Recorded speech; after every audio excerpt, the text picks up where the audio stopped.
ഇന്നൊരു പുഡിംഗ് റെസിപ്പിയാണ്. ഒരു സ്പൂണ് കഴിച്ചാൽ നമ്മൾ വീണ്ടും വീണ്ടും ഇത് കഴിക്കും കേട്ടോ. അത്രയ്ക്കും ടേസ്റ്റാണ്. ഇതെങ്ങനെ ഉണ്ടാക്കണേ നോക്കാം. 1/2 ലിറ്റർ പാല് നമ്മളൊരു പാത്രത്തിലേക്ക് ഒഴിക്കുക. ഈ പാലിൽ നിന്നും ഒരു 4 ടേബിൾ സ്പൂൺ വേറൊരു ചെറിയ ബൗളിലേക്ക് പാലെടുത്ത് വെക്കണം. ഈ എടുത്ത് വെച്ച പാലിലേക്ക് നമ്മൾ 2 ടേബിൾ സ്പൂൺ കസ്റ്റാർഡ് പൗഡർ ഇട്ട് നന്നായിട്ട് മിക്സ് ചെയ്ത് മാറ്റി വെക്കാം. ഈ സമയം നമ്മൾ പാല് അടുപ്പത്ത് വെച്ച് നന്നായിട്ട് തിളപ്പിക്കാൻ വേണ്ടി വെക്കണം. അത് നന്നായിട്ട് തിളച്ച് വരുന്ന സമയം നമ്മൾ ഈ എടുത്തു വെച്ചിരിക്കുന്ന കസ്റ്റാർഡ് പൗഡർ മിക്സ് അതിലേക്ക് ഒഴിച്ച് നന്നായിട്ടൊന്ന് കുറുക്കിയെടുക്കാം. ഈ സമയം നമുക്ക് വേറൊരു ബൗളിലേക്ക് 1/2 കപ്പ് ഫ്രഷ് ക്രീമും 1/2 കപ്പ് മിൽക്ക് മെയ്ഡും ഒഴിച്ചിട്ട് നന്നായിട്ടൊന്ന് ഇളക്കി വെക്കണം. ഇത് ഏറ്റവും മേലെയുള്ള ഒരു ലെയറിന് വേണ്ടിയിട്ടാണ്. ഇത് നന്നായിട്ടൊന്ന് മിക്സ് ചെയ്ത് നമുക്ക് മാറ്റി വെക്കാം. ഈ സമയം നമ്മൾ പാല് നന്നായിട്ട് തിളച്ച് കുറുകി വന്നിട്ടുണ്ട്. പുഡിങ് സെറ്റ് ചെയ്യാനുള്ള പാത്രം എടുത്തിട്ട് അതിലേക്ക് ബ്രെഡിൻ്റെ അരികൊക്കെ മുറിച്ചിട്ട് ഇങ്ങനെ നിരത്തി വെക്കാം.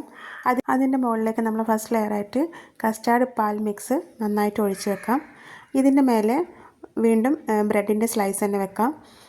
ഒന്നും കൂടി പാലിൻ്റെ മിക്സ് അതിന് മേലെ ഒഴിച്ച് വീണ്ടും നമുക്ക് ബ്രെഡ് സ്ലൈസ് വെക്കാം. അത് ഓരോരോ പാത്രത്തിനനുസരിച്ചിട്ട് 2 ലെയറോ 3 ലെയറോ നമുക്ക് ഉണ്ടാക്കിയെടുക്കാം. എൻ്റെ ഇപ്പോൾ പാത്രം അത്യാവശ്യം വലുപ്പമുള്ളതുകൊണ്ട് എനിക്ക് 3 ലെയർ കിട്ടിയിട്ടുണ്ട്. അവസാനം നമ്മൾ മിൽക്ക് മെയ്ഡും ഫ്രഷ് ക്രീം ഒഴിച്ചിട്ടില്ല ആ ഒരു മിക്സും കൂടി മേലെ നന്നായിട്ടൊന്ന് ഒഴിച്ച് വെക്കുക. ഏറ്റവും ടോപ്പിൽ കുറച്ച് അണ്ടിപ്പരിപ്പും ബദാമും ഒന്ന് ക്രഷ് ചെയ്തത് അതിൻ്റെ മേലെ ഒഴിച്ച് നമുക്കൊന്ന് ഗാർണിഷ് ചെയ്തെടുക്കാം. ലാസ്റ്റായിട്ട് ഞാൻ കുറച്ച് കുങ്കുമ പൗഡർ ഇട്ടിട്ടുണ്ട്. എൻ്റെ കയ്യിലുള്ളതുകൊണ്ട് ഞാൻ ഇട്ടതാണ്. ഇതൊന്ന് ചൂടാറിയതിന് ശേഷം 1/2 മണിക്കൂർ ഫ്രിഡ്ജിൽ വെച്ച് തണുപ്പിച്ചിട്ട് നമുക്ക് കഴിക്കാം. സൂപ്പർ ടേസ്റ്റാണ്. എല്ലാവരും ഒന്ന് ട്രൈ ചെയ്ത് നോക്കണേ. അടിപൊളിയാണ് കേട്ടോ. മധുരമൊക്കെ ഇഷ്ടമുള്ള ആൾക്കാർക്ക് എന്തായാലും ഇഷ്ടപ്പെടും. 1/2 മണിക്കൂർ കഴിഞ്ഞ് ഞാൻ ഫ്രിഡ്ജിൽ നിന്ന് എടുത്തപ്പോൾ ഇതാ പുഡിങ് നല്ല സെറ്റായിട്ട് വന്നിട്ടുണ്ട്. കുട്ടികൾക്കൊക്കെ ഭയങ്കര ഇഷ്ടമായിട്ടോ. അപ്പോൾ എല്ലാവരും ഒന്ന് ട്രൈ ചെയ്ത് നോക്കുക.